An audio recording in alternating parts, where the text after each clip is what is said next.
Yo, welcome to the Welcome Legacy Podcast, where real hustlers, dreamers, and builders come to grow. I'm your host, James G. Welcome, former street hustler turned entrepreneur, CDL driver, real estate broker associate, author, music artist, and father of 12. I've been to prison, I battled addictions, I started from zero multiple times, but I built my business, Welcome Legacy Maintenance, from the ground up with my kids by my side. I've dropped books, I've dropped music, and now I'm dropping gems. This podcast is about transformation, legacy, and leadership for the culture, for the streets, and for the future. So if y'all are ready to build something that lasts, tune in, lock in, and let's grow. Let's get it. Part two. We're on segment three, Tesla stocks and investing. Question number 8. What made you invest in Tesla? And why do you believe in that company? So I think my first adventure with Teslas, man, was in about 2020. Yeah. 2020, man, that was my first personal experience with them. I had already been investing them in them just because their stocks was going crazy and jumping, and I seen that the markets, favoring them, so I jumped in with them there. But then in 2020, I actually had experience, with Teslas themselves, driving in them, going all up and down the East Coast when I was traveling. When that epoxy worked, man, I was in a Tesla everywhere. In 1 year, we put 100,000 miles on a Tesla, and not one time did it go in the shop. Not one time, man. We ain't have to change brakes. We ain't do no oil changes. We still had the original tires on that thing. So that showed me how cheap they was. They're cheap. Their maintenance. Yeah, for maintenance wise, ongoing. And then when you take into consideration how much you really saving on the fuel by going to electric, it was a no brainer. And then when I bought one and I actually, bought the one I wanted and I seen the performance in it, the self driving was a thing, real good now on them. And 0 to it just showed me. 120. Yeah, it just showed me that performance wise, maintenance wise, cost wise, everything. And the crazy part is, man, so many people think that they're expensive cars, and truth be told, they're probably one of the cheapest cars I've ever bought. They really are. They're one of the cheapest cars, but one of the best values of vehicle. Yeah. So, that made me a believer in Tesla actually buying into them. But, like I said, I was investing in them I probably started about 2017, started investing in them. And Yeah. that was when I really started learning about them and I started following them, learning what they were, their capabilities. I started seeing Yeah. people with them and wanted to learn about them. And I'm one of them people that if I like something, I'm gonna learn about it. I want to learn about it. And once I learned about them, man, I ain't able to turn away from them. I mean, I know a lot of people get into politics and everything, and Elon did this, Elon did that. That don't bother me. I don't care what he did. He made, to me, the best car out there. That's the best car, best value. Yeah. They good cars. I remember when you told me it was like your wife was driving on the highway and something happened with one of the front of the tires Yeah. and you was like all you had to do was call them and they sent a tow truck, came and picked the truck up and got y'all a rental and like fixed it really fast and got y'all back on the way with no out of pocket costs. So she was pulling into the supercharger, man, and one of the wheels, I guess a bushing or something in there had busted or something broke in there, and one of the Yeah. wheels turned out a little bit. So she had to call the tow truck, man. They was there within the hour, picked her up, took her to the Tesla service center, gave her another vehicle, and sent her on her way just that quick. And literally, I was probably about an hour away from her when this happened. From the time she called me until she was in the next car driving back to me, I wouldn't even made it to where she was at. That's how quick it was, man, the service with Yeah. them. And the experience with Tesla, buying a Tesla is different all the way around. So you don't go to no lots looking at cars like that. No, you get on an app and it's not something where you buy it and you getting it that day. That's the bad part, is having to wait on them, wait on the vehicles to get there. I'm sure if you go to the Tesla lot, you could probably get one a lot cheaper. That's just not the way it usually goes with Tesla because they ship them from all over the place. But now I see the new ones, so I actually drive to your house when you order a brand new one. That's pretty wild. Pretty Sweet. Yeah. They just opened a dealership up in Gainesville. I seen that. Yeah, that's the one I gotta go to now. If something goes wrong, is I'd go to that one. Cause I remember when you used to show me about the stock, right? You was like, man, Tesla hitting, and I was just sitting there watching it, and I was like, man, if it ever dropped down, if it ever dropped down enough, because it was like $1,000 a share, and I was like, if it ever dropped down, I'm gonna buy into it, and it dropped down to like 200 and something dollars. Yeah, that's when it did the split. It did a split then. Yeah, That's why it dropped down. yeah, it dropped down to 200 and something dollars, and I was like, this, I guess this is my time to go ahead and buy in. And I had bought a couple shares, and I hold them for like a year, and they jumped up all the way to like $500 or so a share. I was like, damn. But the thing about Tesla that I've been It's learning, more than a car company. It's more than yeah, a it's car company. technology and all that, Yeah. SpaceX and all that stuff too. But the stock, it really don't. How can I put this? One day it's up, the next day it's down. It's up, down, up, down. So for people that want to get in there and do like scalping, making like day trading, holding for a couple of days, might be able to get in there and make some money as long as you get it at a decent price. Yeah, I mean, I But I, think I think long term hold. I think it's still a good long term hold because, as I was saying, Tesla is more than just a car company. It is an AI company. It is a Did I cut off? nah, switch your camera push you Oh, back a little bit. But it's a good oh, company okay. to buy and hold. Like I said, I hold it. I hold it still.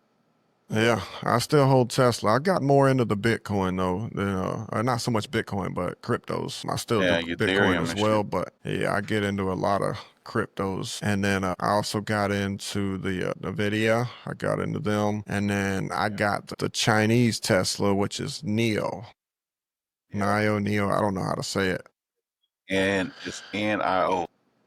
Yeah, yeah. So I'm heavy into them just because I did look into the guy a little bit, man. He's really the Chinese Elon Musk is really what he is. He's into a lot of things just like Elon Musk is. So I bought a couple thousand shares of them and I've held on to them for a little bit.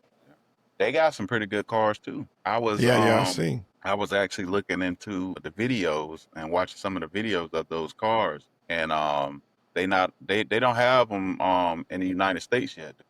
No, they're They not said available here. they said if they get them over here, then it's gonna be very competitive for Tesla because they battery life lasts longer. They get more mileage per charge, and Yeah.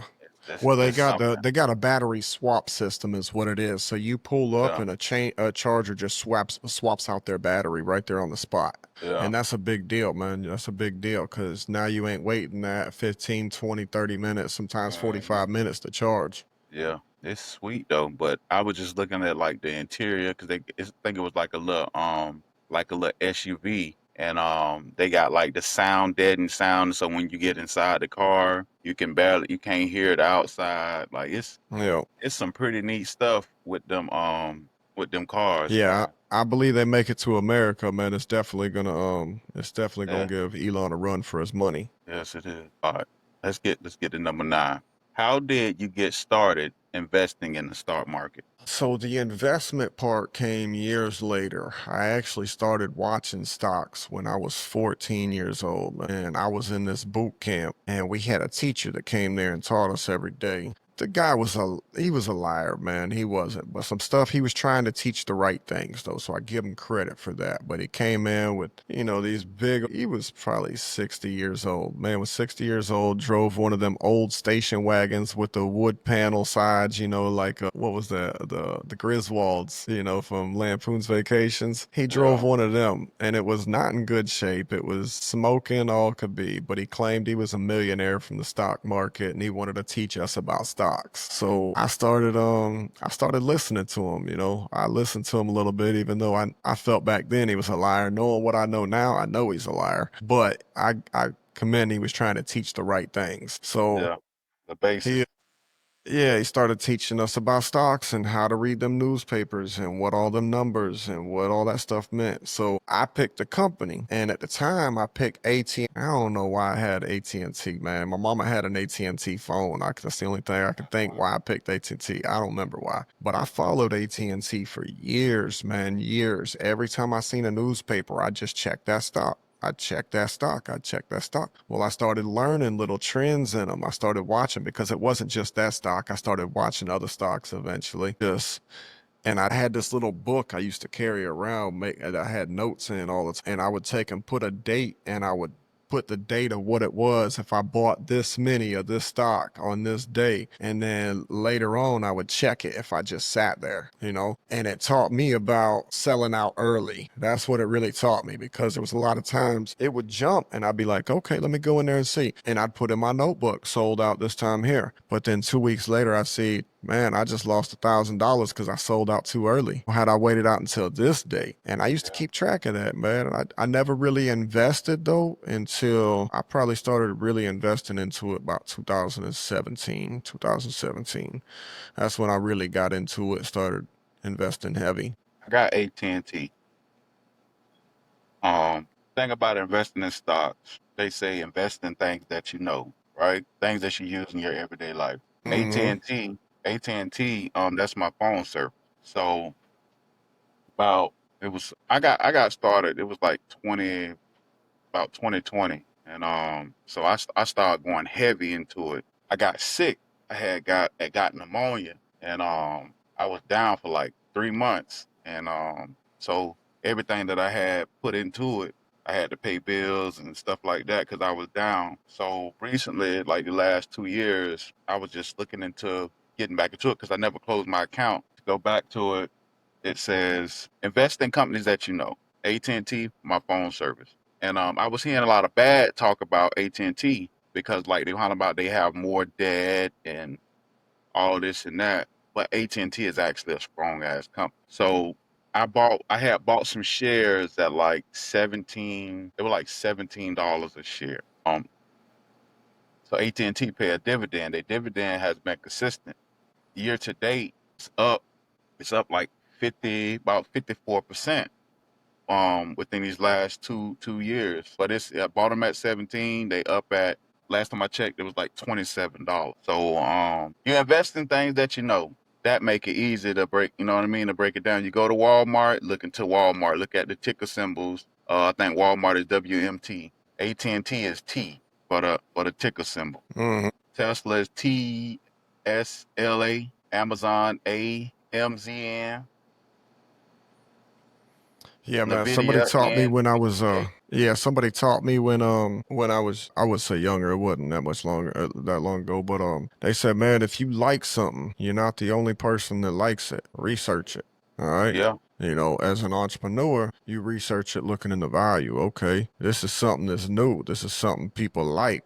This is something Mhm. that is a big ordeal, like Nvidia. Nvidia came about, they just came out of nowhere, man, Mhm. and took off.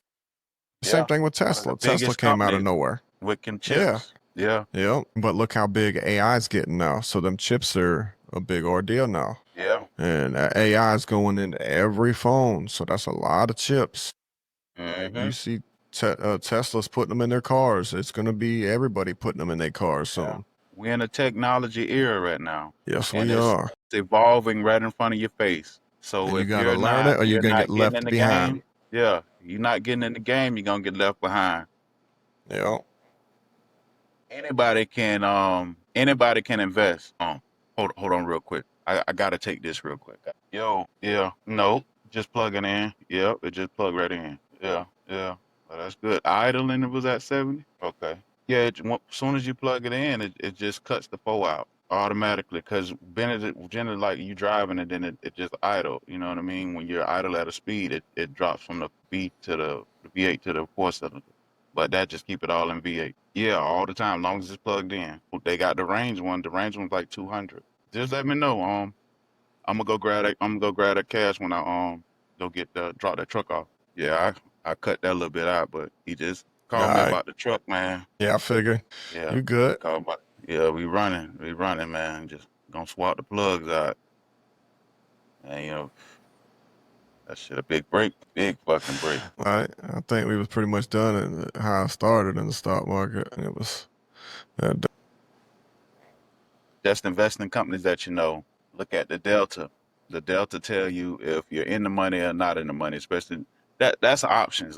That's something about options. Yeah, that's a whole different ball game there. I don't get into options, man, but yeah, I tell you, man, I threw a couple dollars out there trying it, man. I don't think I can follow it enough like that because I'm more long term. Yeah, but some see the options. The options trading is basically you own the rights to 100 shares, right? Yeah. You own the rights to 100 shares. A lot of people try to get in it when it's already too high. So it tells you the price. So you get a price target, right? The strike price be like $135, right? That's your strike price. A lot of people try to do an option trade for 30 days, 60 days. Generally, you do an option trade between 4 months, 6 months, or a year, right? That gives you time to watch the company grow. That when you're looking at the charts tell you the story. They say if you look left, it tells you what's right. You feel me? So if because 9 times out of 10, when you're looking at the market, at the stock price, say if it went at 135, went down to 125, then as soon as it hit 25, 125, it bounced back up to 130, right? It has a repeative pattern of that same trend. If you look at the market, look at the stock charts within that last year time, right? So a lot of people look at those at the charts and they see that. As soon as they see that up and down, they know when they hit that double high, they know it's gonna run up again. I've been doing a little, I've been doing a little Yeah, research. Yeah, I've done research, but not extensive research on it. And what I meant, I can't really say what I'm gonna say without getting into the next question. So yeah. if you want to go ahead and read the next question and I'll explain it further out. All right, let's hit number 10 then. How do you decide where to put your money? Real estate versus stock. All right, so that's two different incomes for me. So my stocks, my cryptos, all of that, I've never pulled money out of them accounts ever. I just put money in them. That's it. So to me, I'm a serial entrepreneur, man. I don't take and pay into a retirement or a 401k, none of that there. So that right there is part of my retirement. You see what I mean? That's if everything goes bad, that's what's there. That's why I just let that keep building. All right. My goal is I want to have 10 mil by the time I'm done in that account. But I never take money out of that. So that I think is part of my problem with going into options like that, because that is something that I got to pay attention to. When I put into a stock like Tesla, Nvidia has been around since 93, I think it is. And they weren't an AI chip maker, but they've Hmm. evolved with the times. So with that, Yeah, I believe in them. I followed them. I believe in them. Tesla, man, you cannot deny the innovation of Elon Musk. You can't. yeah. All right. You can't. You can argue the fact that he needs to keep that thing quiet some and stay off of X a little bit. His companies go down due to what he talks out of his mouth. So that's the troublesome part with being with Tesla. But I still believe that his innovation will, you know, it'll Yeah, we overpower all talking. of that. Yeah. Yeah, So I still believe in it. So I go with companies that I believe in long term so that I don't have to go check. Every once in a while, I open up the stock accounts and I'm like, oh, okay, cool. They always seem to grow because they're with them. If I were to watch them on day to day basis, I would have stressed in a during that panic. whole, yeah, I would have been in a panic because it fluctuates, man. The market fluctuates. I'm not in it for the short term though. So when I go into the stock market, I just look to put money there and leave it alone. All right. When I go into an option, that's something I got to keep watching that company, watch it grow. I may want to try to sell early, something, you know what I mean? I understand that you can sell them early, right? Options and stuff, you can sell out early. Yeah, yeah, you can. But So, just just like with any stock, though, you're not losing until you sell when you're in the red, yeah, yeah. right? You only lose your money when you're selling in the red. Yeah, but that So option can expire though. yeah. So with the option expiring, that's what I was talking to you about buying in that delta, because the delta tells you if you're in the money or you're out the money. right? So okay, when you buying the option contracts, I follow a guy that been doing it, and I start following him in like 2020. So okay, the delta tell you if you're buying in the money, out the money. So say like the price is at your strike price is at 135, right? You try to buy in at 130, right? You buy in at 130, so you're $5 in the money. So that means your delta will be higher. Your delta will be over 60, right? It'll be over 60, 70, probably 70%. That means your risk is lower, right? Mm-hmm. If you buy in, so say like the price is at 135, but you buy at 140, you're buying out the money. So that's more of a risk of a loss if it don't hit Mm-hmm. 140. You get what I'm saying? Mm-hmm. So anytime I buy an option, I'm trying to buy it a little bit under than that strike price. Because if it's at 135 and I'm gonna do it for like 6 months, I wanna buy like 130, 132, something like that. That pushes the delta up. And it tells you right there when like I got Charles Schwab. So when you go into the options chain, it'll tell you 30, 60, 120 or all. You hit all brings down all the dates. Start from that date that you're on there, the date, and then it'll go all the way out to 2027, 2028. When you click that box, it'll pull it up. Because the rest of them really don't matter. That delta. The delta tell you if you're in the money or you out the money. Like I bought into Serve, right? Serve is a robotics company. They partner with Uber Eats, DoorDash. NVIDIA was one of their backers, Mm-hmm. right? So Serve got $1 million worth of debt, right? Just $1 million worth of debt, but got almost $150 million in capital, just cash sitting around, right? They have robots that basically deliver DoorDash food. Yeah, Just yeah. deliver. You see him on the videos all the time, man, delivering the DoorDash. Yeah, they growing pretty fast. So that was one of my first options that I made. And so when I first said it, I bought like 70 to 80 shares. It was like $13 or something like that when I first bought it. So but I was watching them $13 and them $13 went all the way up to like 24, $25. That was like the beginning of this year actually. And then the election thing came. And they were just talking about Trump and like everything went red. When February, March, like everything went red. And I was in a hole like Mm-hmm. $2,100. And I was like, damn. And but it ain't a short term play. Like stocks really it ain't a short term.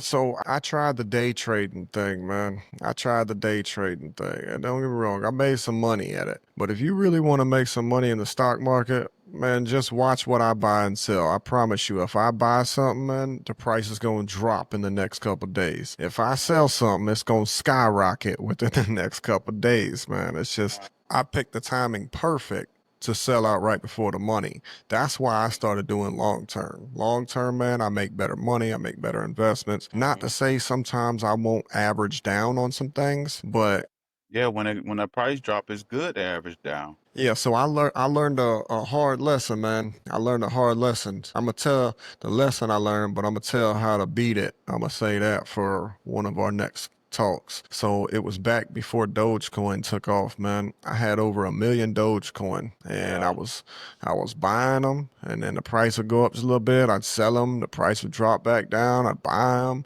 and I did that, Mhm. just making a couple $100, man, every couple days off these things. I'm making a couple $100, sometimes $1,000 a week, man, just building this account up. And Yeah. I was selling, I'm selling 1 million coins at a time, buying 1 million coins at a time, selling 1 million coins. And then I sold all the 1 million coins when it reached up to my target price. However, it didn't stop. It just kept going. Went all the way It up to went like all the 70 way up to cents. 74 cent, man. 1 million coins, 74 cent. I sold it out for a couple $100. So I lost out on $740,000 Yeah. had I been anywhere up there.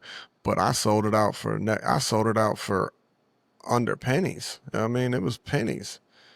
I wish And I it didn't stop, man. It just took off. So I learned how to stop that now. Now I don't lose on them no more.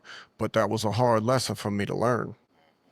thing about that, we got to get into a little real estate too. But I'm gonna say something quick about the crypto. the Doge, when the Doge, it was like 10 cent, right? I think it was like 10 cent, went down to like 7 cent or something like that. So I had bought a couple thousand of them, and I was just holding it. Then I put $50 here, $50 there.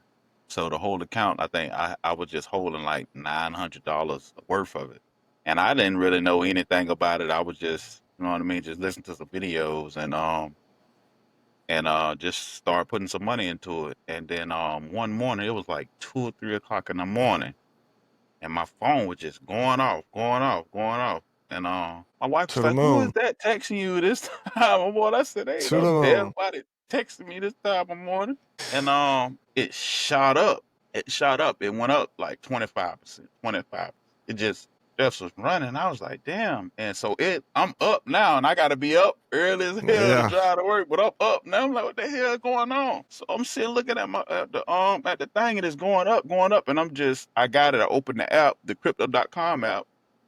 I'm like, damn, this it ran all the way up. So my initial investment went all the way up to three. It was like $3,300. And I Yeah. was like, damn.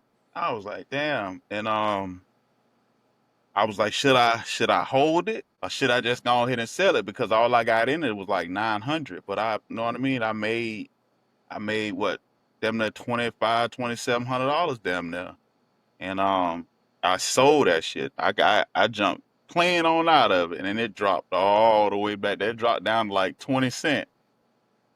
And I was like, yeah, man, I gotta start watching these more. Yeah, so there's trends with the crypto, man. It goes, but here lately it's been going crazy. But Uh-huh.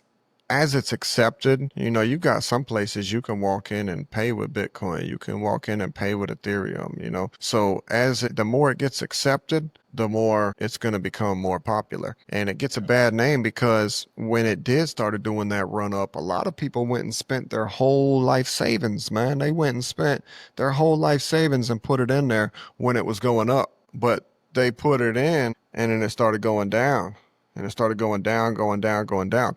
And you said it earlier, man, you don't lose until you sell. So the crazy part is like people with Bitcoin, man, it was $4,000 a couple of years ago. A couple of years ago, you get it. It dropped all the way down to $4,000 after running up to what, like 60,000 or something like that. Uh-huh. Them people that bought in at 40, 50,000 and then it hit at 60, but then dropped back down. They was waiting on it to go back up. It didn't go back up. It went down to 30, 20, 20. Went all the way 10, down to 17. 5. No, Yeah. it went down to 4,000. This was back like 2020, right before 2020, 2016, whatever it was, somewhere in the times. It went down to the 4,000. All right. I missed that opportunity big time. So it went down to the 4,000, but them people that had spent 40, 50,000 on it, they was like, well, let me get something out of it, and they sell it. That's when they lost it right there. Had they waited it out, look where they'd be sitting at today, man. That's Or why I say average it's, down. yeah, or average down, but they Yeah. spent their whole life savings. They didn't have nothing else to spend on it. Hmm. They didn't have it. And they freaked out about it because they thought, man, I saved all this long, whatever, however they got their money, and now it's all gone. But it's not, man. I believe that Bitcoin itself is going to be 10 times larger than it is right now. I don't believe it's reached its max. I don't believe it's No. nowhere near its max. I mean, it ain't even done producing yet. There's still more of them to mine, but I think it's making a major impact, on society. I believe it's going to keep going. You still there? Yeah, I'm here. My camera is trying to reconnect. The Riverside says trying to reconnect to make sure you have stable internet connection. What's going on? It goes. Real estate, same thing. Real estate ain't like stocks. Real estate is buying an asset. Stocks is the asset too, but real estate is a physical asset that you can touch. Yeah, so back to the question of real estate versus stock. To me, my real estate is what pays my lifestyle. That's what's going to pay my bills. That's what's going to pay for everything. My real estate, because the way property works out is people make a monthly payment on it if they rent net leasing it, whatever they're doing. It's a monthly payment. So that monthly payment is what I'm going to collect. Now, I'm not going to say that whole monthly payment I spend, but that monthly payment is also some of that might go into that stock account. Some of that might pay for the Tesla. Some of that might pay my bills. So when I put money into real estate, I'm looking for it to pay me back monthly. When I put money into a stock, I'm not looking for that money back right now. I'll get it back in 20, 30, 40 years. You know what I mean? I ain't looking for it right now. Truth be told, I hope I never got to pull it out and my kids end up getting that account. That's an emergency rainy day fund for me. That's a good deal because certain companies pays you dividends. Just like let's go back to what AT&T for the stocks, they pay dividend. I think it's like $1 or something like that per share now because it's like at $27. So if you want a stock to pay a bill, you have to acquire enough of those to generate that amount of money, right? Hmm. So if you need to make a $500 payment a month or because I think they paid it quarterly. Certain stocks pay quarterly, some of them pay monthly, depending on which sector that you're investing in.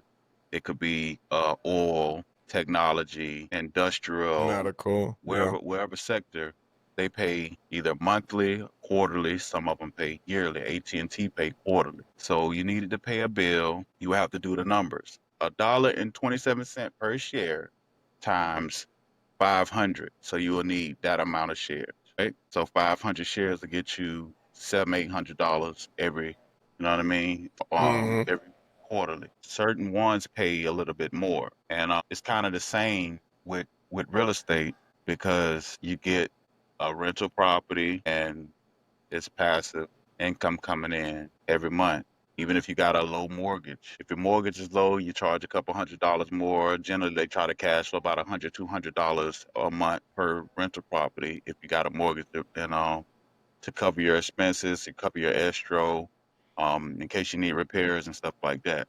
But think we kind of dialed it down a little bit at a little bit more information in it. Yeah, yeah, but that's we can go more in depth in it on another one.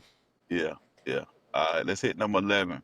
What does owning a Tesla mean to you personally and financially? Personally, man, I think it's more just the sense of reliability. I don't have issues with them. And as we talked about before, man, if there is an issue, Tesla's quick to give you a loaner car. And because we don't have a Tesla center here in Ocala, I got to now go to Gainesville. But if it's broke down, they coming to get it. If I can get it there, I just go there. I drive in, tell them my name. They say, okay, show me where my car's at. I walk up to it, and my phone now works for that car too. So the convenience of them, and like I said, the financial aspects of them, man. The financial aspects, we don't really pay much for a Tesla. But the insurance is a little bit more expensive, but it still balances itself where it's way cheaper than an ICE vehicle. So for the reliability, also, I don't drive much. I let my car drive for me, and it sees things way ahead of me sometimes. Sometimes it don't though. You still got to watch it. But for the convenience of it, especially somebody like me that does 20 U-turns a day because I'm thinking about other things and I miss my turn, Tesla don't miss its turn.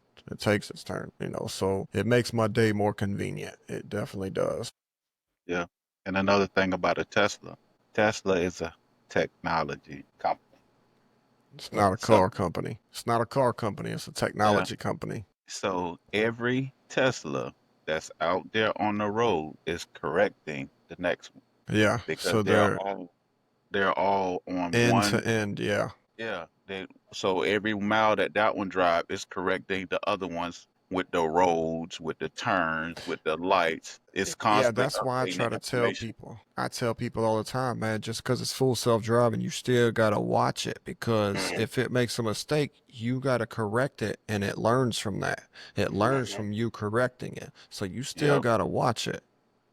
hmm I had let's say I started digging into it too, and I was like, that's pretty damn smart. And another thing, I was like, damn, I was like, what if somebody they finance one and they start missing payments? Will the car just crank up and drive back to the dealership? Yeah.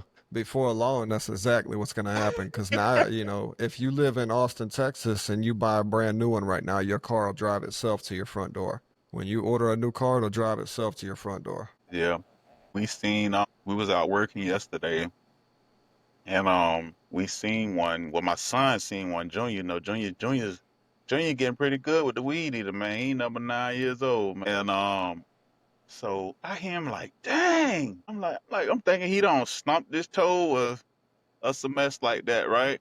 So I turn around and it's one of the Teslas, the one that got the back doors that come up like the Yeah, back the wing. X. Yeah, the X. Yeah. He say, dang, that thing is nice. He say, Dad, look, I gotta get me one. I gotta get me one. And it was an older couple that was getting out of it. They was in the back seat. And it was a red one. And I'm like, damn, it look like the Batmobile. They had the Yeah. wings on the back door. Elon's a big kid, man. They got a lot of Yeah. features on them, man, that are just Hmm. like, why would you put that on a car? But when you look at Elon, he's a big kid, man. That's all it is. Yeah, that's true. That just goes to show you that if you set your mind to something and focus on it, you can achieve anything that you set Anything. your mind to. That, and if you got, the funds he started out with, man, you can do Hmm. anything. But he didn't always A lot have of them people start funds, from the bottom. Yeah, he didn't always have them funds. He had to make it Yeah, happen. yeah, start from the bottom. PayPal wasn't the end result. That was just the avenue that got him there. Hmm. You never change the goal. Sometimes you might have to change the path to get to that goal. Just stay on target and Yeah. it'll come.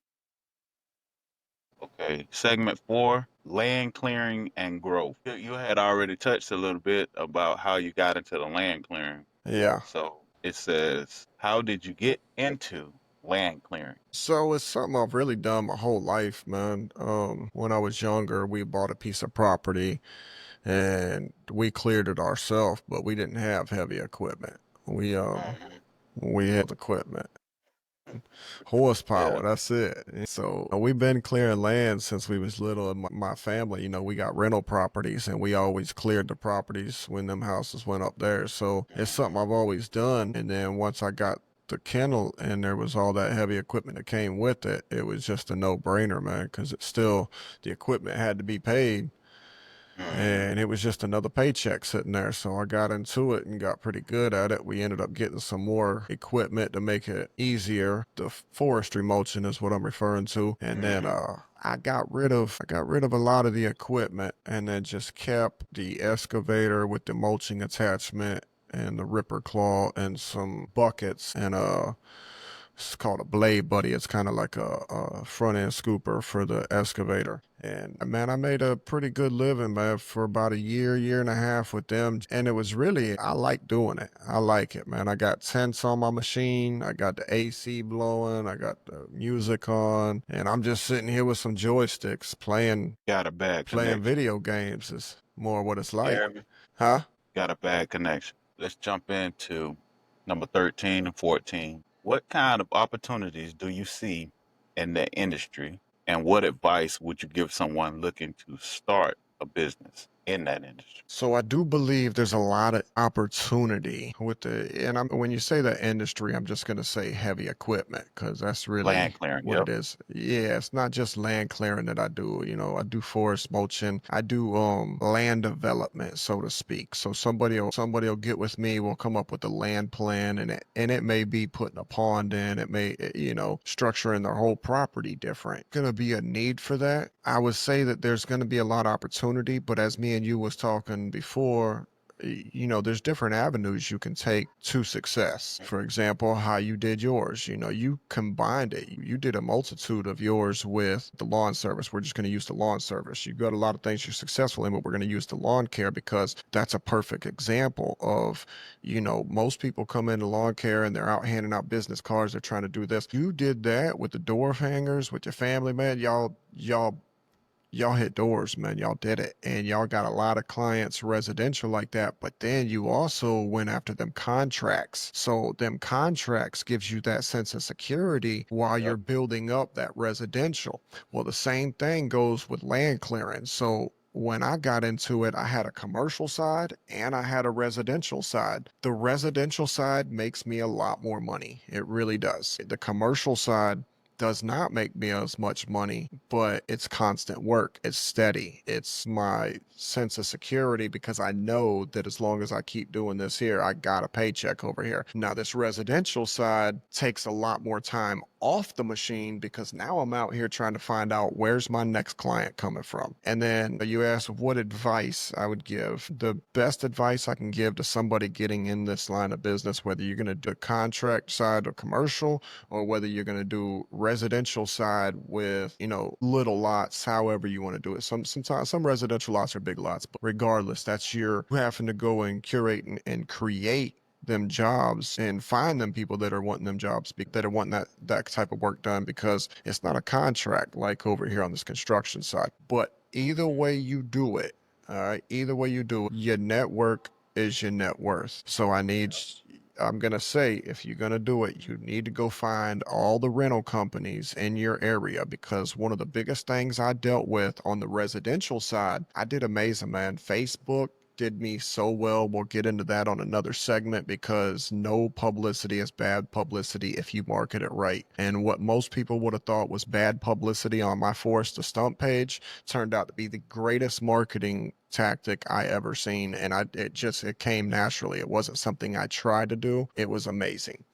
So Yeah, the about that. issue, them palmettos, that's right, man. They bashed me left and right about that, man. But we'll save that. We'll save that for another talk, man. That was a good one. They bashed me left and right, and that turned into be a gold mine for me. So the issue I had was I got 4 to 6 months booked up on the residential side. I'm booked up 4 to 6 months. I'm literally booking people out 4 to 6 months because I'm booked every single day, 7 days a week up until then, and money was good. And then I got these contractors. That's when I went and bought more equipment. I bought an equipment to go over here to do these commercial jobs, and then I had my equipment that was doing this residential. And the issue was a residential piece of equipment that's under warranty. And man, I just tell you, I didn't have good luck with Bobcat and their warranties and them getting my stuff fixed for me. So sometimes my machines were in the shop for 6, 8, 9 months. All right. Well, that 6, 8, 9 months, all them people ain't gonna wait. They ain't gonna wait. So if I They ain't got not. another machine on backup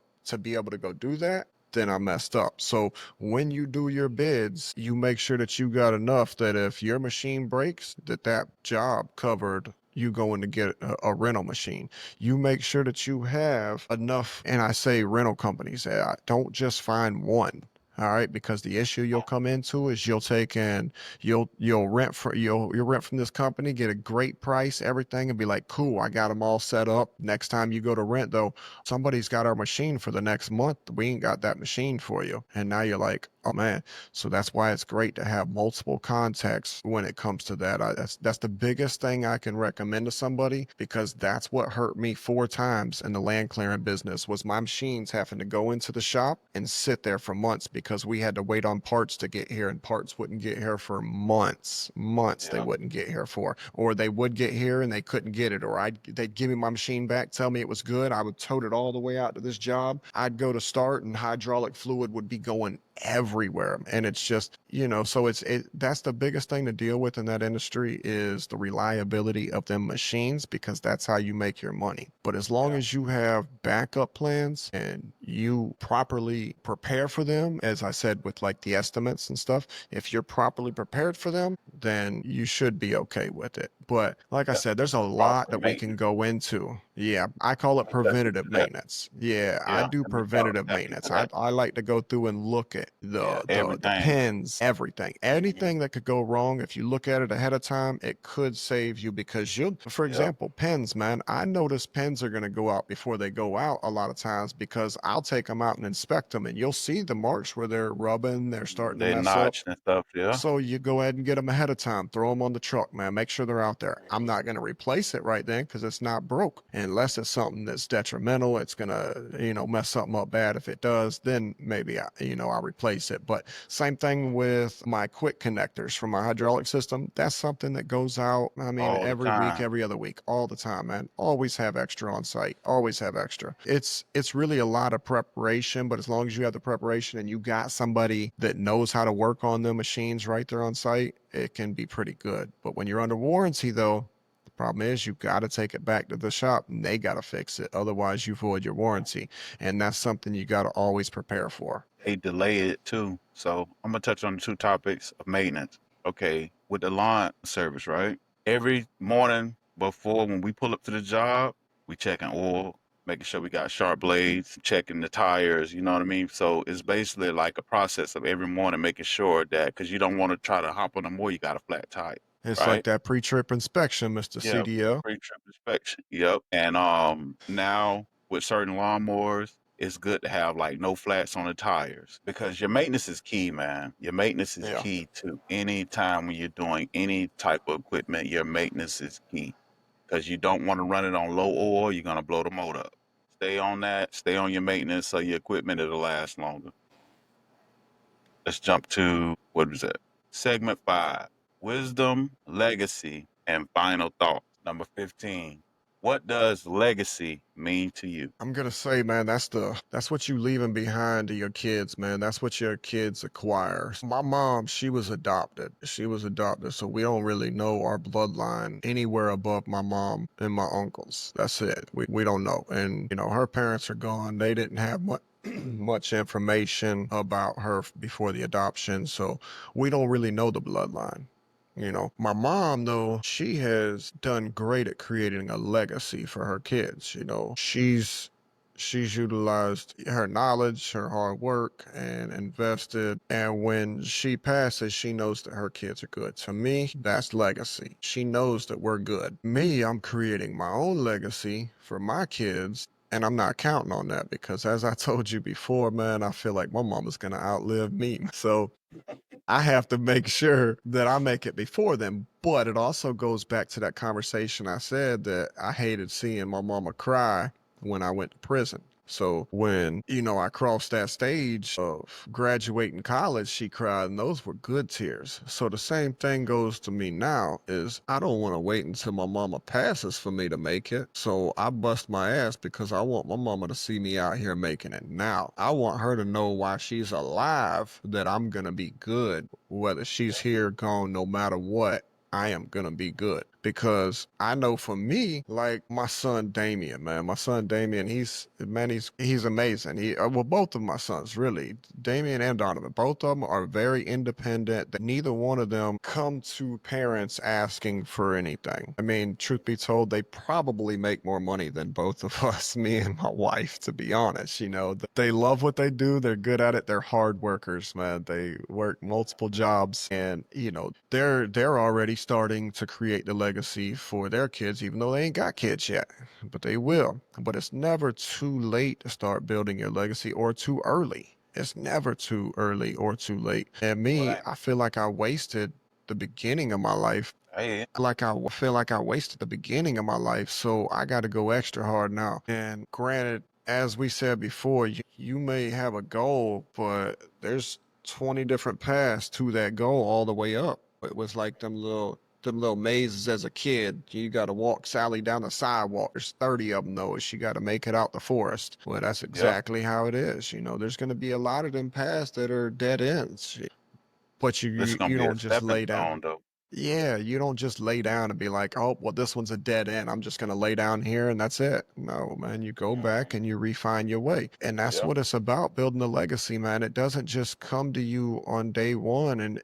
it's not always the end result because, truth be told, my 5-year plan when I got out of prison was to develop apps because I had an app idea. I can develop apps now using Chat GPT, but the goal has changed a little bit. Well, the goal hasn't changed. The avenues of getting to that goal has changed because my goal is still that island. That's still the island. These are just the avenues that are getting me to that. So when it comes to that legacy, I want to make sure that when I leave it behind to my kids can be proud of what it was that was built and left with them. Well, I like my kids. How you doing with your legacy? I love that your kids are right there with it.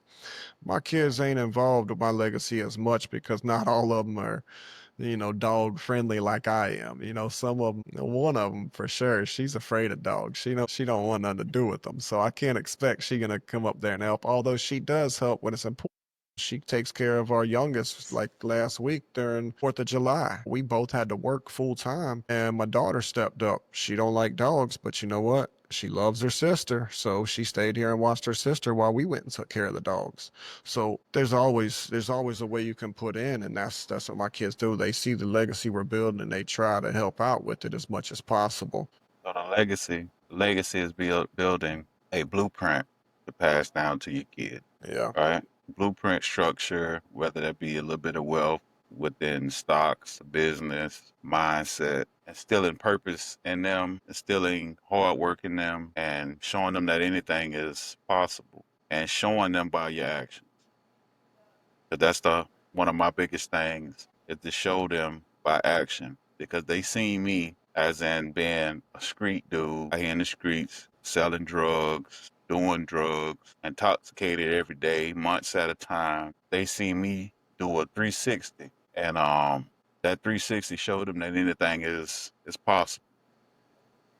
And I had to show them by action because I couldn't tell them to do this, and I'm still doing the same thing. So I was going to Mm-hmm. direct them down the same path that I was on, and I didn't. That's something that I didn't want to leave behind in case something happened to me, and they say, "Oh, all my daddy was cool, but all my daddy ever did was sell drugs." You know what I mean? Yep. So now they look at me. They look at me as they're like, Dad can do anything. Like anything he set his mind to, he just do it. You Right? do, bro. You do. Yeah. They say he just do it. And then they be like, it make me feel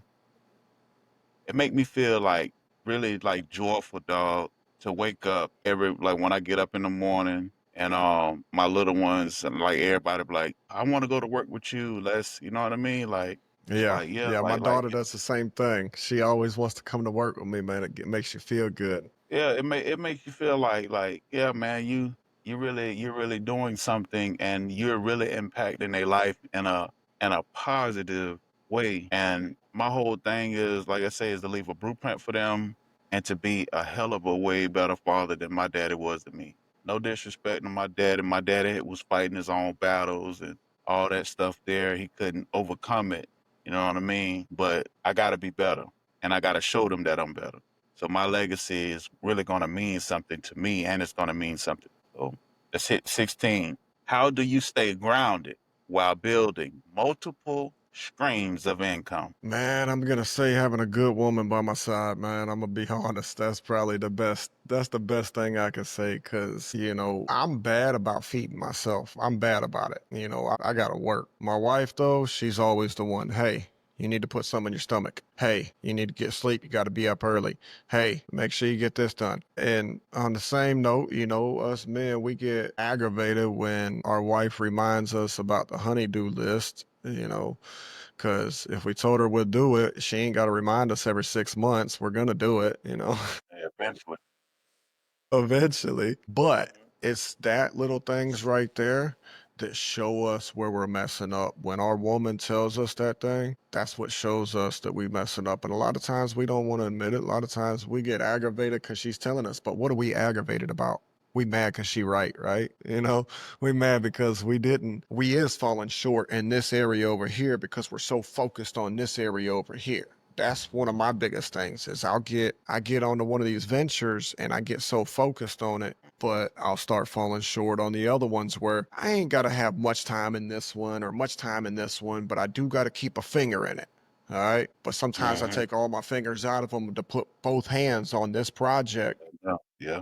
Yeah. And And leave that's a lot of things not complete. Yeah, so when it does that, everything over here can get out of whack. All the stuff that I took my finger out of to focus on this one project can get out of whack. And that's where my wife comes in and she'll say, don't you forget about this. Don't forget about that.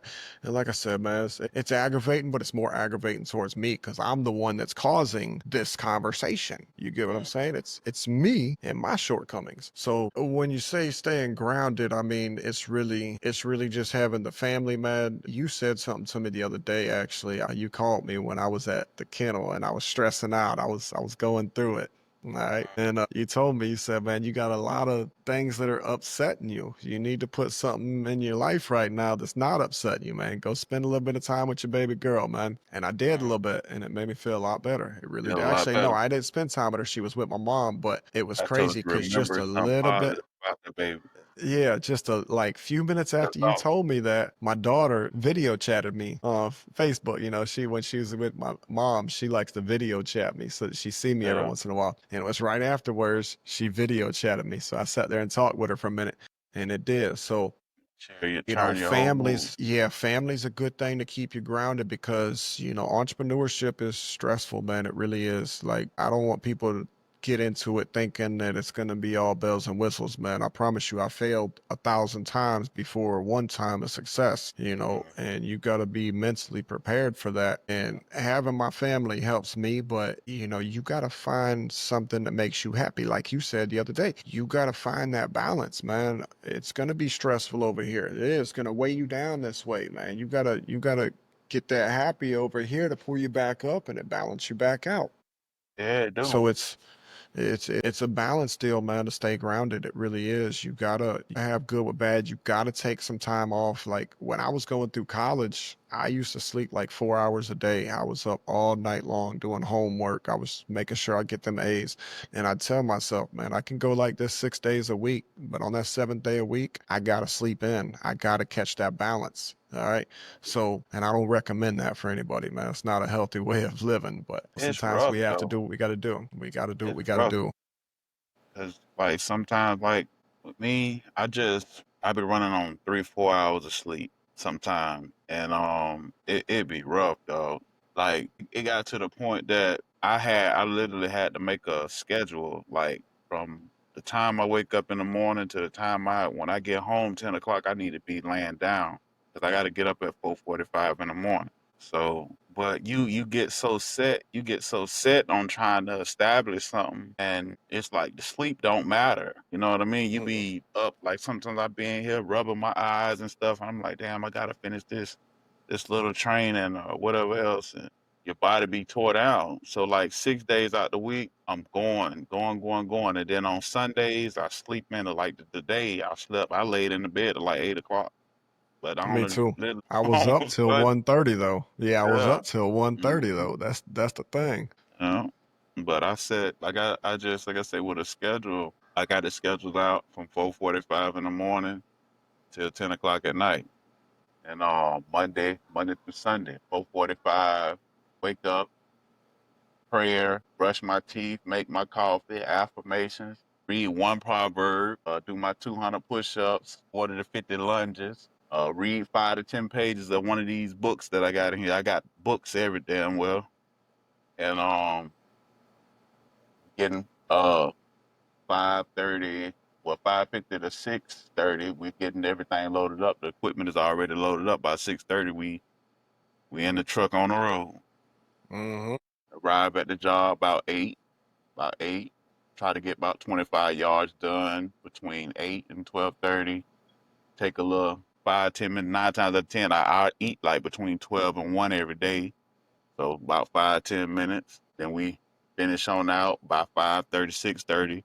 Between that time, we headed back home. Try to get home by like 7:30. Eat dinner, do a little studying or whatever else, or training or something that I got to do.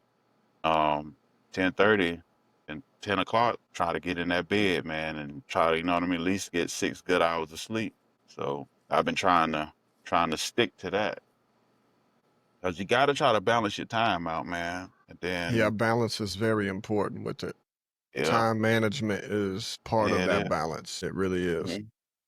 Yeah, it's possible, especially if you really want to do something, it's possible. Don't nobody got to push you to do anything because if you really want it, you'll do it.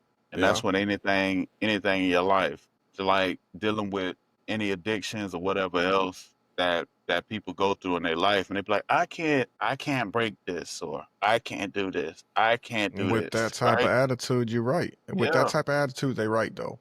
You yeah, know, you I can't forget who do it. said it. Somebody, it was one of Einstein or one of them smart people. They say, whether you can or you can't, you're right either way. Or whether you think you can or you think you can't, you're right either way. And that's true, man, because your mindset is everything. And as you said earlier, you could do anything you put your mind to. But if you Yeah. doubt yourself, how do you expect anybody else to take you serious? I tell you like this, dog. I was out there running them streets, dealing with that pot, all that stuff there, high months at a time. I ain't gonna even lie, high months at a time. It was just so plentiful, and the money was there. Like I didn't worry about no money or like nothing. So, but the habit got too bad to me, right? Habit got too bad. Like I ain't never in my life, and that one moment.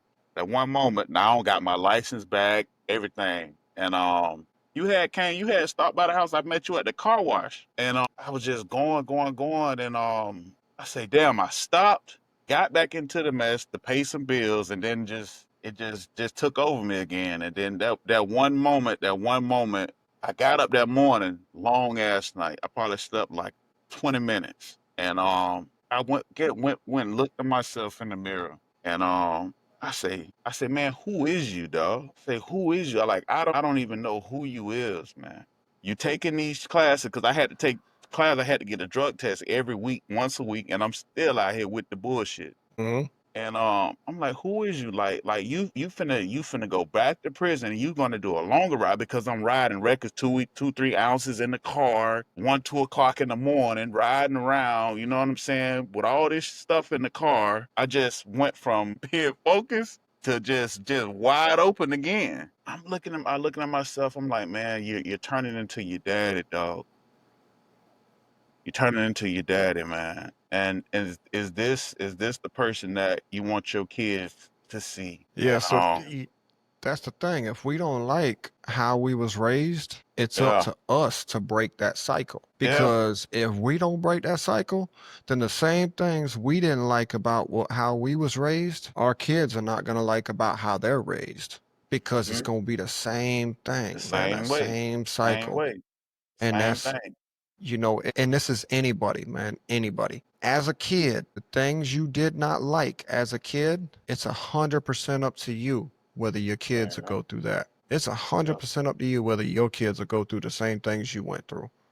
But So, that defining moment right there, when I say, man, I say, you can't turn into your daddy. I said, I'm stopping everything right now. No alcohol classes, no narcotic classes, no none of that.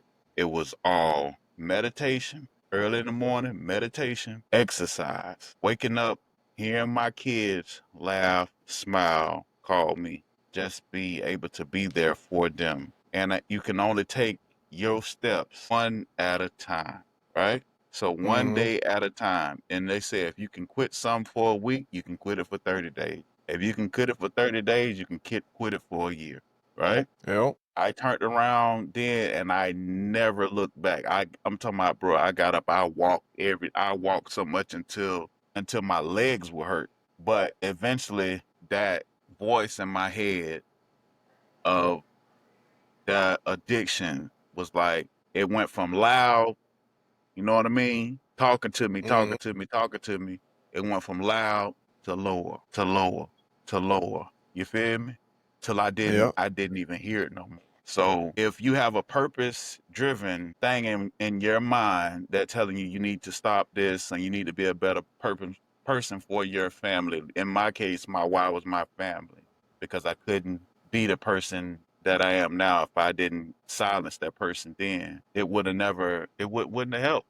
I would have still been the same. But for them, I'll go all the way out for them. And that helped me. That helped me get rid of all of that bull junk that I was doing to be the person I am today. But number 17 says, what's one piece of wisdom you'll give to your younger self or someone coming out of prison? All them people that you thought was your friends before you went to prison, they not your friends, man. Don't even go back to them. Yeah. 3 times of me going in and coming home. The first 2 times I wanted to get out, get back on my feet, and show my friends, quote unquote, that I was doing good again. Mhm. The third time I got out, man, I hid from everybody. I hid from everybody. People tried to call me to reach out. No, I can't. I got homework to do. I got homework to do. Man, I'm gonna be honest. It got to be an addiction for me telling people I'm doing homework because I knew that kept me out of them streets. All right. Mhm. And it was a long journey through college, man. I ain't saying college is for everybody because it's not. And like I said, college to me was just about changing my structure. All right. But I think looking back over it, man, the biggest thing was me trying to impress the people I was hanging around or me feeling like I needed a friend beside me. I'm going to be honest. If I got to jump in my car and I got to drive 3 hours away, I'd rather nobody be in that passenger seat. I'd Yeah. rather drive by myself. That's when I'm going to get clarity. That's when I'm going Yep. to, you know, I'm going to get closer with myself to find out what it is I'm actually looking for, what I'm expecting, what I want out of life. That's my solitude now is my quiet time, man. That's when I get the most peace. But if I look back on it, all them people that I was out here trying to impress, most of them, man, they either in prison, dead, not around. And there's a couple people that's been in my life. There's a couple people been in my life, and I feel bad because I don't even get to talk to them now all the time like that. However, them people are still in my life because they understand we both busy. We both busy. We reach out, we get together when we can. Might be far. I mean, like me and you talk damn near every day. We don't see each other that often. But we both know we busy. We both know that. Once you change your life, once you get away, them people that are expecting you. So I used to say, man, people always, when I got out of prison, I was out for a couple years and I might see somebody or somebody hit me up on Facebook. Hey, man, I don't never see you around. I'd be like, that's crazy, man. I'll be at school in the bank. You don't go to the bank. You don't go to school. You know, like Yeah. where you be? Where you be at? Yeah. And they'll be Mhm. like, oh, man, I'm at the bar on Friday. Oh, that's why I don't see you. Damn, didn't I just see you at Christmas time talking about you needing money for your kids? Why you at the bar? Like just I started and call it hypocritical, whatever you want, man. But I started seeing, and I'm seeing people complain about things, and I see the answer. And if you try to tell them about the answer, they want to get mad at you like you changed. Hell yeah, I changed. I wasn't trying to be the same fuck up I've always Same been. person. Yeah. Yeah, Hmm. So yeah, of course I changed, man. That's what we gotta do. We gotta change. Coming out of prison, whether you ain't made it to prison or you looking, you trying not to go, you just want to change who you around, man. That's a big. Yeah. Your environment. If you hang around five mechanics, you're gonna be the sixth mechanic, man. If you hang around five millionaires, you're gonna be the sixth millionaire. So Sure. choose the people you hang around wisely because, we are like batteries. We contain energy in us, just like a battery. All right. And when we around people, we give them some of our energy. Everybody we give our time to, we give our energy to. All right. And They either drain you or charge you back up. well, that's the thing though. So that's the thing. If say for example, you a double A battery, some people got so much stress on them that they're a whole 5 ton AC unit of Yeah. energy consumption. Hmm. So if you give them your time with your little double A battery self, what do you think their 5 ton unit's gonna do to you? Take it They gonna away. drain you fast. They gonna drain you fast. All right. You not meant for that. You meant for a remote control. I'm not saying you can't build energy up and grow to help that person because me and you, we both encourage that. But you gotta put your own life vest on first. You gotta save yourself and know that you're strong enough to be able to help somebody before you go trying to help somebody. Because I see too many people coming out and they get with somebody who's in just as messed up of a situation as they are. And now y'all gonna save each other because y'all had a brainiac idea when y'all got high. Them drunk missions. Unfortunately, them Talking drunk about missions. yeah. Talk about Yeah. something that ain't got nothing to do with anything. Yeah, exactly. So that I think that's going to be one of the biggest things, and I really think that could have changed my life had I been around different people. And don't get me wrong, the right people did try to have me around them. It was my choice. I chose the wrong people. I chose the bad ones. It wasn't I don't care who you are, man. Everybody got options on who they're going to hang with. Everybody. It's up to us to pick them right ones. And I look back at it in school, man. In school, I didn't pick the kids making great grades and not behaving in school to hang out with. And you know why? Because they weren't laughing at me as I was being class clown. So they Hmm. were lame to me. Yeah. Now that I've changed my life and I've grown up, it's crazy, man, because all these people are the big guys. Well, big guys that I'm, renting equipment from or, going to for loans or something. Well, had I just changed it, and granted, now I'm up there with them guys, but look what I went through to get there, man. And I just It's a think about it. process. Yeah, I just think about it like, man, if I'm here now and I was held Hmm. back for all them years of me being an idiot in and out of prison, if I would have been on this path when I was a kid, where would I be at now? Yeah. Where would I be at now, man? And I think That's about how that. I So, think about it. I because we want my waste. kids, I want to find that out, but I want to do it with my kids, man. I want to see where they go to without having to go through what I went through, you see? So that goes back to that legacy thing, man. It's teaching them to do what we doing without doing what we did. Because we break it down to say about people coming out of prison, what would they do? As you and I know, going into prison, a lot of people don't have. They're still in the same mind frame. It don't change nothing. Because with me, when I first got in general population, when I came in there, I was kind of still with the bull junk. So if I'd have stayed in general population and then got with my cousins, I would have came home, went right back to it, got a couple bricks, probably went right back, right? But I didn't. The thing about that RDAP program, right? I didn't Hmm. sign nothing to get put in that program at all. I didn't write no. What's the little things they used to write, like requests and stuff. I didn't write none of that mess, and they just came and moved me, and so that kind of I guess it was God trying to save me from going back to the same person. Because like I say, they either want to be a better criminal, because everybody want to read them books and they want to be some better criminals. They want to come out and do the same thing and just try not to get caught, Hmm. right?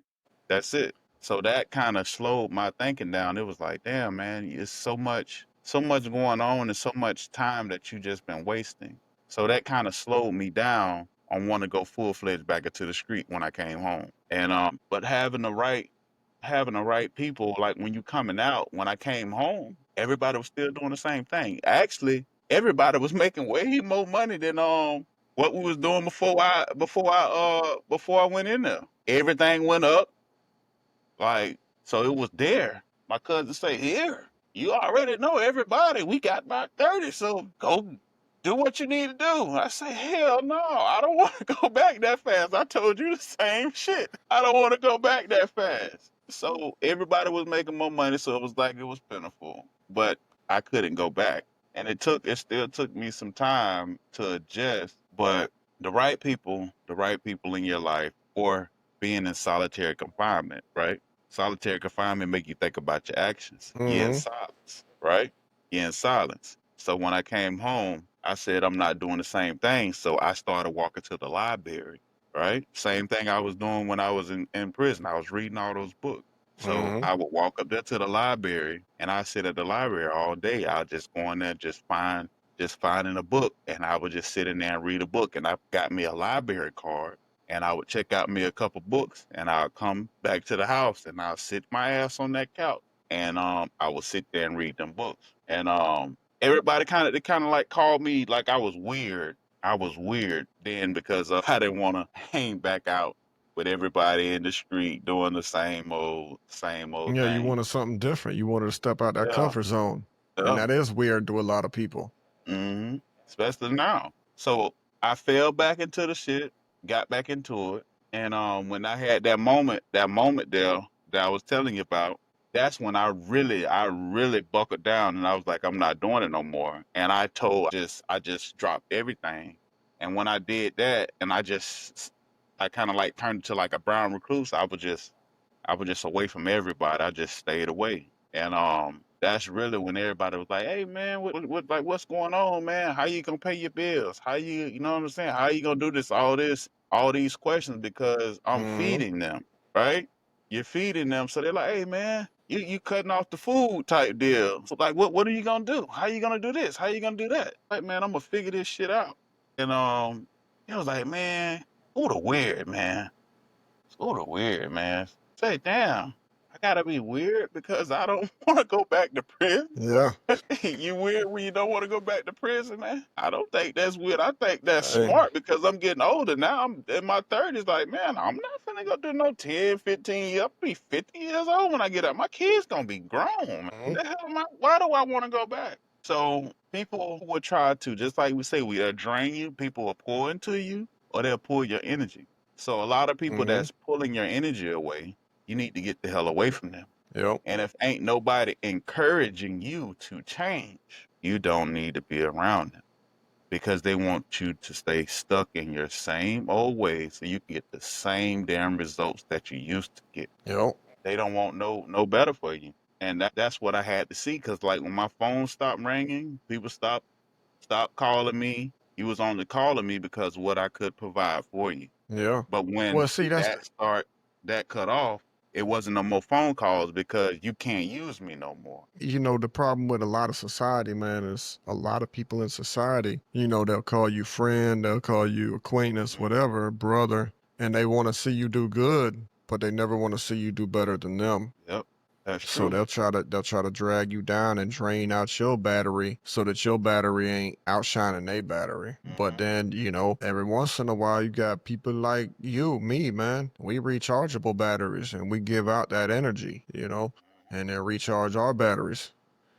It Yeah, just it just takes that self-motivation that, and just that keep self pushing pat every on your day. back too. Yeah, and that's it, man. Anybody can do it though. Really, anybody can do it. It's just hard to do when you still fighting demons that have controlled your life for your whole life. It's If we hard. were still in that mindset fighting, addiction, there's no way we would be doing any of what we doing right now. And I don't mean it like there's still not a voice way back in the mind that when we have a bad day, hey, you know how to handle this, you know how to make all that stress go away. There's a Hmm. voice back there always say that. It's up to Yeah. us to be responsible to say, nah, I got too much to lose. That's the best quote I can say is I tell all the time, I too much to lose. I've come too far, too much to lose to even hear that voice out, to hear what he's even trying to say.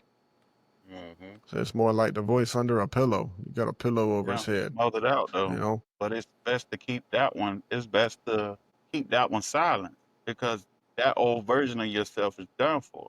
And if you bring that old Yeah. version out, you already know the outcome of that old version. Yep. And in our case, it's gonna take us away from our family. And not only that, man, we done wasted too much of our time in the beginning of our life. If we were to take and go back to that right now, if I were to go back to that lifestyle, man, I feel like the last 11 years I just wasted. Yep. I wasted it. If I go back to that same thing. Yeah. And that time is just like throw it out the window. I couldn't fathom being the old version of myself. I wish I could go back in time and say, "Hey, man, what are you doing? What are you doing? What are you doing this for? What is your outcome?" You feel me? Because if Mm-hmm. you're gonna be just like anybody else, what is the point of this? Because 9 times out of 10, we're following the person that we idolize, or we're just trying to be liked, or be like, you know what I'm saying, try to keep up with everybody Mm-hmm. else. Trying to fit in. Yeah, you're trying to fit in with a crowd that when you don't need to fit in with, because that's basically all what's everybody do. Just but them ones that sit there and be quiet, nerdy, whatever else somebody want to call them, they don't fit in. They're Mm-mm. not trying to fit in because they comfortable in their skin that they're in. Yep. Right? We go over with the people. Everybody's that person popular. Everybody like that person. Well, let's go over here and see. You know what I mean? I want to be popular. I want to be liked. I want everybody to know my name. Mm-hmm. Right? So the real move in silence, though. The real wealth builds in silence. You see, like Warren Buffett and them and all them, like they're not flashy. They don't, you know what I mean? They don't do that, and they worth hundreds of billions of dollars. Mm-hmm. Portfolio of $400 billion of cash just sitting. You know what I'm saying? Still driving cars, 7, 8 years old, living in the same old house. Don't even have wear an old Casio $10, $15 watch. You know what I'm saying? They're not trying to impress nobody because when you're living your life to impress somebody, that's really not you. You're trying to keep up with everybody else. That's not you. You gotta be comfortable with the skin that you're in, man. Mm-hmm. And I wish I could have told myself that back then. Yeah. 'Cause I wanted to be the leader. I wanted everybody to be like me. I wanted my little cousin them to follow me. So I had them following me, but I was leading them to the wrong goddamn path. Yep. And all let's end up going to prison. Someone went to jail, someone went to prison, and now everybody got 7, 8. Some of them, one of them got like 10 sales and possession charges, and got some gun charges, robbery charges, and now it's harder for you to get a job. Now we have to be entrepreneurs. Now we have to, you know what I mean, figure something else out, because we're not gonna make the income that we really want working in a restaurant job. Or lawn care business it pays, but you gotta run your own show, because you ain't finna be out here working $9, $10 or so for somebody else. It's better off have your own equipment and do it your own. Well, let's So say one thing though, man. Trump did show us no matter if you a felon or not, you can still be whatever you want to be, man. He yeah. president of the United States with felonies. That's Mm-hmm. crazy, man. I know not to get political with it because I don't care one way or another, but that just goes to show that you can be whatever you want to be, man. Don't Yep. let that felony conviction stop you Mm-hmm. from living your dream, because that was Right. something that was the first 2 times out of prison. I used that as an excuse. Oh, I can't get hired. I can't get hired. This time, I don't need to get hired. I write people's checks. I'm the one, my That's name's on people's checks. All right. yeah. So I can't Mm-hmm. sit here and use that as and when Yeah. people tell me I'm a convicted felon, I can't do this. I like having we got a president who's a convicted felon. So don't tell me you can't do something because you a convicted felon. Okay. Yep. So that's why I say I don't get into the politics on it, but the aspect of a convicted felon is president, that's something I like to use, because don't let that felony conviction stop your life, man. You can't let Yeah. that stop But your a lot of life. people do. They do. See, it's this the thing. You get out of prison, you get out of prison, right? You got felonies. Like I got 30-something charges or whatever else on my record. So when you pull my name up, and I'm a junior, so you pull my name up, my daddy name gonna pull up too, Mm-hmm. right? My daddy got way more than me. I got all these charges too, right? You say, oh no, you ain't finna get no job. And the quick thing that they say Yeah. to you, even if you got experience, hey, you worked at concrete, you worked in warehouse work, you worked in the restaurant, you did lawn service. You're overqualified for this job. Yeah. So we got the other candidate. All he did was work in the warehouse. It's a warehouse position, so he's gonna get the job. You're overqualified. I got that shit said to me so many times. I'm like, how the hell am I overqualified to pack a damn box with popcorn or whatever else? I'm overqualified for that.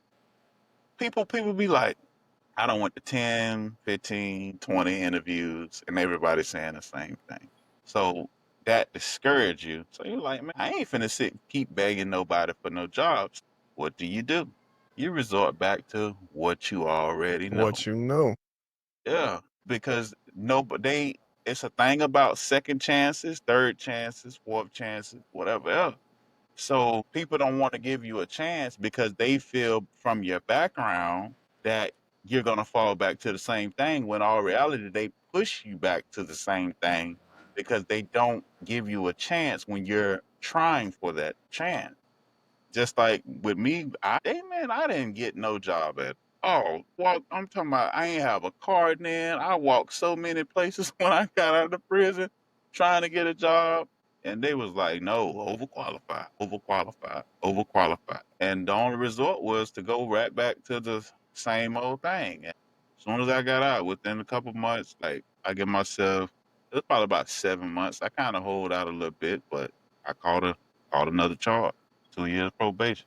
But you It's know a what I'm cycle, saying? man. It's hard to get out of, but it's really not hard to get out of. It's hard to get out of the mindset that puts us in the cycle. If we can break this mindset, it's easy to break the cycle. Mhm. Because if you think about it today, how hard is it for you to wake up tomorrow morning and not go to jail tomorrow? How hard is it? It's pretty easy, right? It's pretty easy. Just don't break the law. Now, Yeah. if I came to you 20 years ago and I told you, bro, just don't go to jail tomorrow, how many elements are going through your head on how you can go to jail tomorrow? You see what I mean? Because we wasn't living right. If you think back to 20 Uh, years ago and you like, damn, I could go to jail by this, I could get pulled over, I could sell to the wrong person, you know what I mean? I could try to get robbed. There's so many elements that can go through your head 20 years ago. But if I ask you today, how could you go to jail tomorrow? Only thing that's going to come in your mind is I'm wrongfully convicted. That's the only way I'm going to jail tomorrow, is I'm wrongfully yeah. convicted, because I ain't Mhm. doing nothing to go to jail Nothing to anymore. put you in that position. So if you change the mindset, it's easy to break the cycle. It really is. It starts You with just that gotta want to mindset. break the cycle. You gotta want it. You gotta want to change Yeah. the mindset. Most people don't want to change that mindset. It's like me before, when I was younger, man, I used to have jewelry. I used to have clothes. I spent a lot of money on this stuff. Now, man, I don't, man, look at my piece of jewelry. This is the same piece of jewelry I've worn for 4 years, man. And it's just, to me, it's a little medallion, man. My godfather gave it to me when I was doing the buyout on the kennel. And it's a money tree. It's a tree with money on it. And he told me, he said it was blessed by somebody that he has one himself. He says it's helped me, got to where I'm at. Man, I put that thing on and I made what I needed to buy the kennel.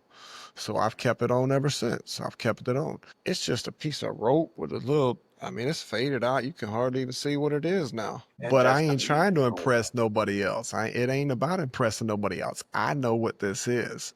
And normally it's tucked in my shirt. Nobody ever see it. No, for jewelry, this is a little non-profit little thing that you follow the little animals and stuff. I don't put money into them like that. I bought this because it went to non-profit. That's why I took and spent money on it.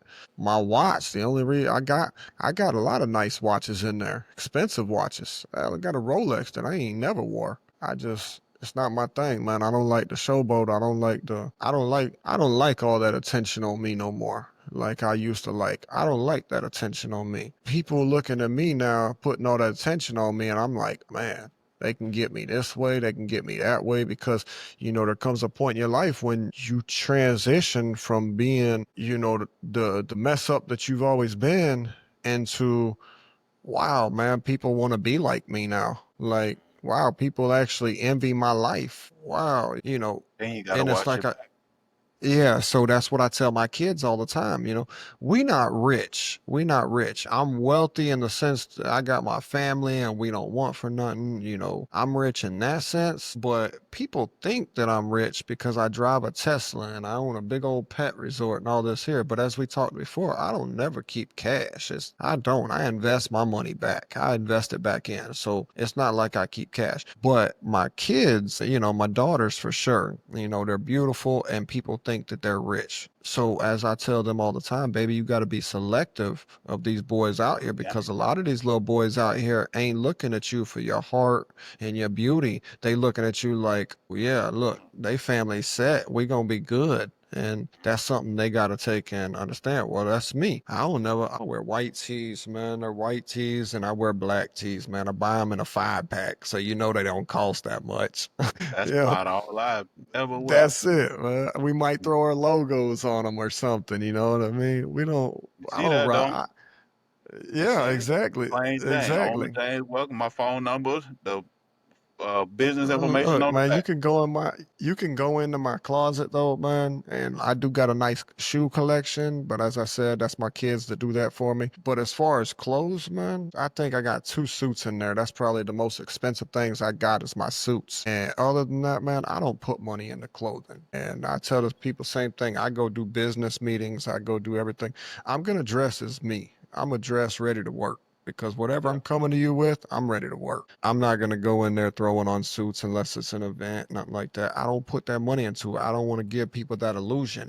It's like the other day, man. I had a cylinder break on my excavator, so I had to take this thing and get somebody to fix it. Find somebody to fix it. And the thing I didn't like about it all day long is I was pulling up to all these places in a Tesla trying to get somebody to. And most people see that and they like, oh, we're gonna tack on a little bit more. Our shop price just went from $65 an hour to $110 an hour because he got money. And that's crazy to me that people see a Tesla and they're like, oh, they got money, they got money. When they really some of the cheapest cars you can buy out there. But that illusion, my wife Yeah. says it all the same. One person's perspective is the reality. And that's true, man. People look at you and they see all these. As we was younger, we seen these dope boys with these burnt orange cars, 7 of them. You know what I mean, with the rims on them. We like, I want to be just like that. Truth be told, look at today. Where they at today? Where we at today? You know what I A mean? lot of them dead. A lot of them A lot of dead. them Life dead, a in lot of them prison. doing life in prison. You know what I mean? So it's a thing to me where that looking flashy, looking like I don't want to look like I got it because I done found out the more I look like I got it, the more Well, mother that's it. coming up to Just me with their hand out. Let me get something. Let me get something. like I check this can't do shit it, out. man. One of my cousins, right? It was like just because you got it, you don't necessarily have to show him you have it, right? So for years on years, he never put no rims on no car, never put no music or nothing on no car, and I seen every time somebody put rims on a car, they'll get pulled over. Mm-hmm. So when I used to my bubble, I never put no rims on that car at all. But my motor was running, had my pipes on there, had my music in there, the little TV, and I just rode it. You know what I mean? I ain't have to worry about somebody. They might try to pull me over because of the car, but them jokers was riding around on 26s, 24s, and they was getting pulled over repetitively like, all the time, and they was riding dirty with this stuff.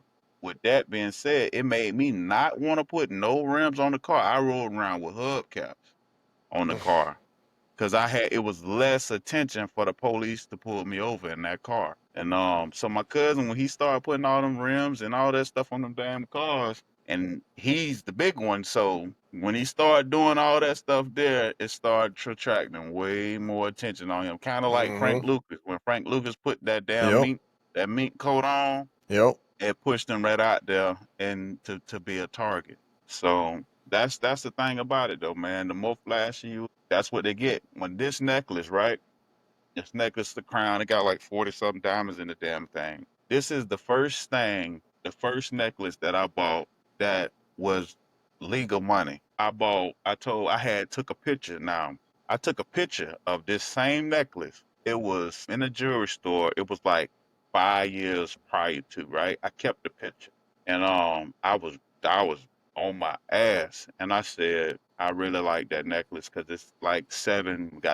It's like a crown. It's like the Rolex symbol, but to me reminds me of a crown and the seven, lucky seven, because it's seven of them, right? And Mm-hmm. I say when I ever get myself back together, I'm gonna buy me a necklace legally. You know what I'm saying, with some legal money. So I put a little money to the side, and when I went and bought it, it was a surprise because I had already talked to the jeweler, and I was like, I'm gonna buy me a necklace, and I'm gonna buy my wife a necklace for our anniversary. And I got my CDL, and I've been saving up for this shit to buy it because I know I ain't tell her nothing, but I had already had it planned for our anniversary. I was just gonna surprise her with the shit. So I already went there, talked to him, and so I was like, take me up here. Now I almost don't pay the shit off, right? So I just had to pay it off, and I went in there, and he was like, "What's up, buddy?" Cause I've been on the phone with him, and I was like, "I'm ready to go ahead and cash the shit on out." And so she was sitting out in the car, and she didn't know I was finna buy it. She didn't know I was already finna get it. And so hers is it's a diamond pendant, but it's a butterfly. She loved butterflies. So I went, grabbed mine, put mine on, and then I came out there and I gave it to her.